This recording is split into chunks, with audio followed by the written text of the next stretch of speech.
Hello everyone, क्या आप लोगों को भी आईफोन के बारे में काफी मजेदार फैक्ट्स जानने हैं? तो इस वीडियो को पूरा एंड तक देखते रहिए, क्योंकि यहाँ पे मैं आपके लिए लाया हूँ 10 ऐसे इंटरेस्टिंग फैक्ट्स। और जो लास्ट वाला फैक्ट्स है वो हो सकता है कि आपके लिए काफी ज्यादा इंटरेस्टिंग हो। क्या आप लोगों को पता है कि जो पहला आईफोन था उसे एक्चुअली में एप्पल ने नहीं बनाया था?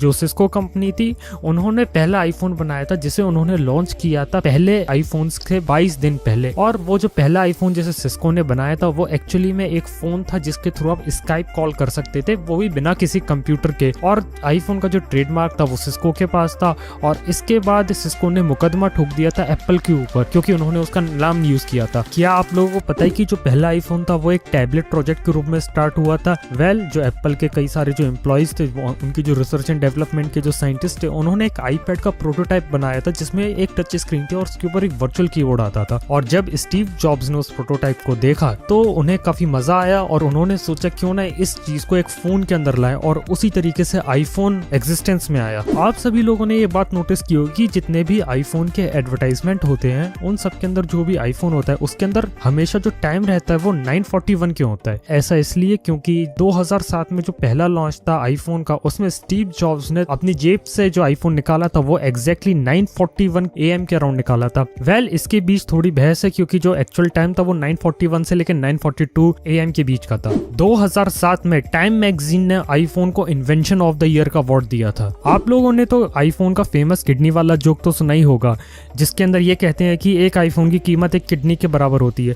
पर क्या आपको पता है कि इस जोक की शुरुआत एक्चुअली में कैसे हुई थी? 2011 में एक 17 साल के चाइनीज टीनेजर ने अपनी किडनी बेच दी थी एक आईपैड और एक आईफोन के लिए। ऐसा उसने असली में किया था और वहाँ के लोकल मीडिया ने इस खबर को उछाला और फिर बाद में इस खबर को लिए इंटरनेशनल मीडिया ने। और उसके बाद एक आईफोन की कीमत एक किडनी के बराबर होते ये जो काफी तेजी से पॉपुलर होता चला गया। क्या आप लोगों को लगता है कि आईफोन इंडिया में ही महंगा है? ऐसा सही नहीं है, क्योंकि ब्राजील के अंदर आईफोन सबसे महंगा है। एक्चुअली में ब्राजील के अंदर आईफोन की उतनी कीमत है जितने में यूएसए में 2 आईफोन आ जाएंगे, यानी कि सीधे ब्राजील में डबल कीमत पे आईफोन बिकता है। आईफोन पे यूज की जाने वाली सबसे पॉपुलर ऐप है फेसबुक, और उसके बाद आती है फेसबुक का ही फेसबुक मैसेंजर, और फिर नंबर आता है यूट्यूब का, और फिर आता है इंस्टाग्राम का। 2007 में जब पहला आईफोन आया था और उसके बाद कई सारे आईफोन आए, और इस पीरियड में आईफोन जो बिके हैं वो है 100 करोड़, यानी कि एप्पल ने 100 करोड़ आईफोन को बेच दिया है। इस फिगर को ऑफिशियली रिवील किया था सीईओ टिम कुक ने जब वो आईफोन 7 को अनाउंस कर रहे थे, यानी कि 10 साल से कम के समय में उन्होंने 100 करोड़ आईफोन्स को बेच दिया। क्या आप लोगों को पता है कि जो पहला आईफोन आया था उसके अंदर कोई भी ऐप स्टोर नहीं था, कोई भी ऐसी लीगल चीज नहीं थी जिसके थ्रू आप एप्लीकेशंस को ऑफिशियली डाउनलोड कर सके। और जो ऐप स्टोर था वो आईफोन 3G से आया था, और वो पहली ऐसी जगह थी जहां से आप लीगल तरीके से एप्लीकेशंस और आईफोन के लिए एप्स को डाउनलोड कर पाए। क्या आप लोगों को पता है कि जो एप्पल का पहला आईफोन था वो कभी इंडिया में लॉन्च ही नहीं हुआ? जो पहला आईफोन था वो केवल यूएस तक ही सीमित था, लेकिन बाद में इसकी पॉपुलैरिटी बढ़ी और 2007 नवंबर में आईफोन को लेकर गए वो यूके, जर्मनी और फ्रांस में। लेकिन जो आईफोन था वो कभी इंडिया में लॉन्च नहीं हुआ। इंडिया में लॉन्च होने वाला जो पहला आईफोन था वो था आईफोन 3G, जिसे अगस्त 2008 में रिलीज किया गया था, और इसे इंडिया में रिलीज किया गया था वोडाफोन और एयरटेल के साथ पार्टनरशिप में। और उस समय जो पहला आईफोन 3G था उसकी कीमत थी 31,000 रुपीज 8GB वाले मॉडल के लिए, और 16GB वाले मॉडल के लिए कीमत थी 36,100 रुपीज। तो दोस्तों ये थे कुछ 10 ऐसी इंटरेस्टिंग फैक्ट्स। इनमें से सबसे इंटरेस्टिंग फैक्ट्स आपको कौन सा लगा मुझे नीचे कमेंट में बताओ। अगर आपको भी कोई अच्छा फैक्ट पता है तो उसे भी आप नीचे कमेंट में लिख सकते हैं। मैं मिलता हूँ आपको नेक्स्ट वीडियो में। Good bye.